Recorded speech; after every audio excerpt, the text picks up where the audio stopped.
ॐ भूर्भुवः स्वः तत्सवितुर्वरेण्यं भर्गो देवस्य धीमहि धियो यो नः प्रचोदयात्।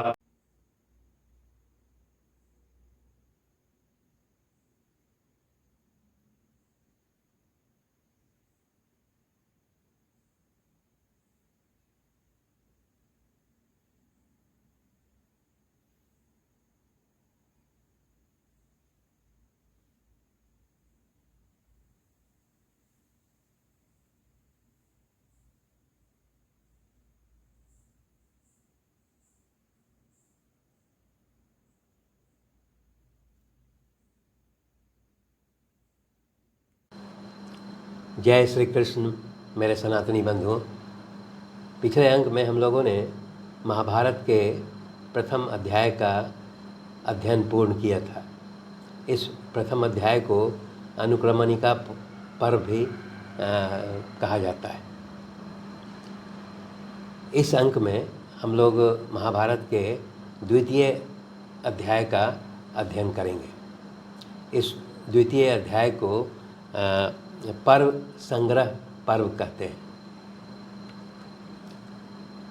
इसमें सभी ऋषि मुनि तपस्वी लोग जो हैं वो उग्रश्रवा ऋषि से पूछते हैं कि ये समंत पंचक क्षेत्र जो है उसके बारे में कुछ बताइए। तब उग्रश्रवा जी बताते हैं कि त्रेता और द्वापर युग के संधि काल में एक परशुराम नाम के वो शस्त्रधारी ब्राह्मण थे और उन्होंने जो है वो क्षत्रियों से उनका बैर हो गया था और उसके पश्चात उन्होंने अनेकों बार जो है वो क्षत्रियों का संहार किया था।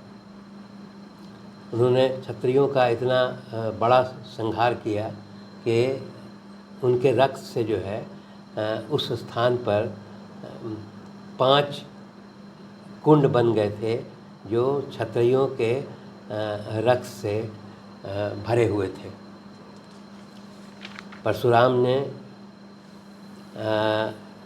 उसी रक्त से भरे कुंड में स्नान करके और अपने पितरों को जो है वो तर्पण किया था। परशुराम के इस प्रकार पितरों के तर्पण करने के पश्चात उनके पितृ बहुत प्रसन्न हुए और उन्होंने आशीर्वाद दिया और वो परशुराम से वरदान मांगने के लिए अनुरोध किया। इस पर परशुराम जो है वो अपने पितरों से कहते हैं कि अगर आप लोग मुझसे प्रसन्न हैं तो मैंने जो ये क्षत्रियों का संहार करके जो कुकर्म किया है या पाप कर्म किया है उससे मुझे मुक्ति मिल जाए।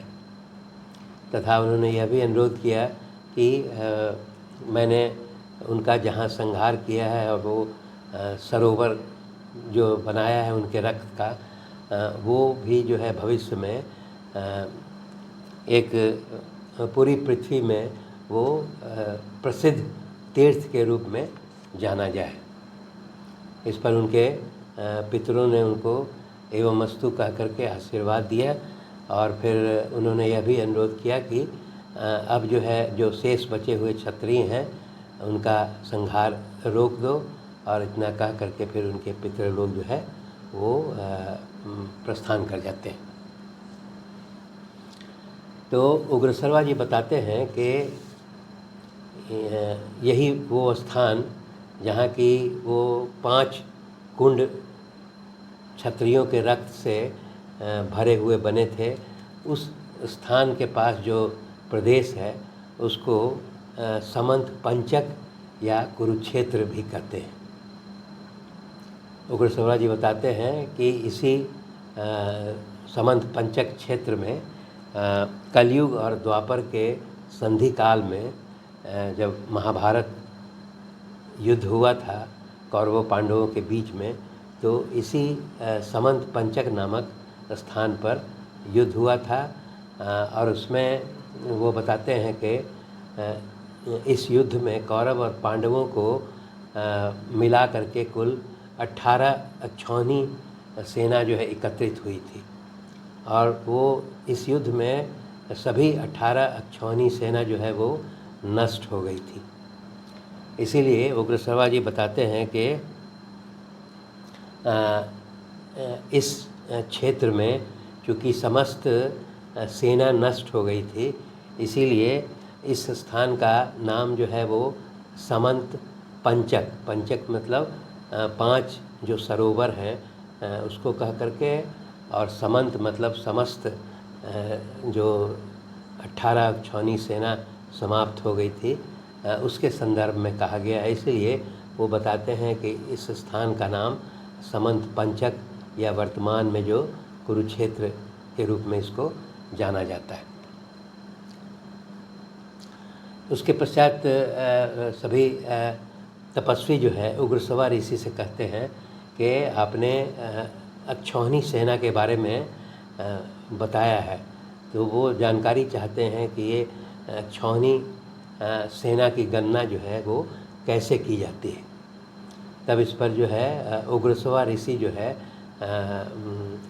पूरा विस्तृत और बहुत जानकारीपूर्ण जो है वो बताते हैं कि किस प्रकार एक अक्षौहिणी सेना में सैनिकों की गणना की जाती है। उग्रसर्वा जी बताते हैं कि सबसे सेना की जो छोटी इकाई है उसको कहते हैं पत्ती। उस पत्ती में एक रथ, एक हाथी, 3 घोड़े और 5 पैदल सैनिक होते हैं। ये सबसे छोटी इकाई है जिसको पत्ती कहते हैं। उसी प्रकार फिर उग्रसवा ऋषि बताते हैं कि 3 पत्ती के समूह को सेना मुख कहते हैं। और उसी प्रकार फिर 3 सेना मुखों के समूह को एक गुल्म कहा जाता था।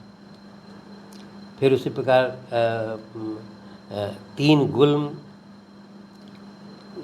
के समूह के सेना को गण कहा जाता था। फिर 3 गण के समूह को एक वाहिनी कहा जाता था। फिर उसी प्रकार 3 वाहिनी सेना के समूह को एक पृतना कहा जाता था। और फिर 3 पृतना सैनिकों के समूह को चमू कहा जाता था। उसी प्रकार फिर 3 चमू के सैनिकों के समूह को एक अनिकनी कहा जाता था। और अंत में जो है वो इस प्रकार 10 अनिकनी सैनिकों के समूह को एक अक्षौहिणी सेना कहा जाता था। इसके पश्चात फिर उग्रसवा ऋषि जो है वो बताते हैं कि ये सभी सैनिकों का जो ये समूह का नामकरण बताने के पश्चात वो बताते हैं कि अब इसको अगर गणित के आधार पर इसकी जब गणना की जाती है तो उसमें एक अक्षौहिणी में कितने सैनिक होते हैं उसकी गणना भी वो उग्रसवा ऋषि अपने तपस्वियों को बताते हैं। वो बताते हैं कि एक अक्षौहिणी सेना में वो रथों की संख्या कुल जो है वो 21,870 हुआ करती थी। उसी प्रकार हाथियों की संख्या भी उसके बराबर अर्थात 21,870 हुआ करती थी। इसके पश्चात एक अक्षौहिणी में सेना में घोड़ों की संख्या वो 65,610 हुआ करती थी। फिर वो बताते हैं कि एक अक्षौहिणी सेना में पैदल सैनिकों की संख्या 1,09,350 थी। इस प्रकार उग्रसवा ऋषि बताते हैं कि एक अक्षौहिणी सेना में जो हाथी, घोड़े और रथ और पैदल सैनिकों की संख्या इस प्रकार थी। वो बताते हैं कि इस महाभारत युद्ध में कौरव और पांडवों को मिला करके कुल 18 अक्षौहिणी सेना जो है वहाँ एकत्रित हुई थी। इसके पश्चात फिर उग्रस्वर ऋषि यह भी बताते हैं कि ये युद्ध जो है कुल 18 दिनों तक ये चला था। उसमें कौरवों के द्वारा जो है उनके सैनिकों का नेतृत्व जो है वो सभी 18 दिन में किनके द्वारा किया गया था उसका भी जानकारी देते हैं। वो बताते हैं कि सर्वप्रथम भीष्म पितामह जो है उन्होंने 10 दिनों तक जो है वो कौरवों की सेना का नेतृत्व किया था। इसके पश्चात आचार्य द्रोण ने 5 दिनों तक जो है वो कौरवों की सेना का नेतृत्व किया था। इसके पश्चात कर्ण ने जो है वो 2 दिनों तक जो है वो कौरवों की सेना का नेतृत्व किया था। अंत में एक दिन जो बचता है उसमें आधे दिन तक जो है वो शल्य ने जो है वो कौरवों की सेना का नेतृत्व किया था। और इसके पश्चात आधा दिन जो 18वें दिन का आधा दिन था उसमें दुर्योधन और भीम का परस्पर मल्ल युद्ध होता है और जिसमें कि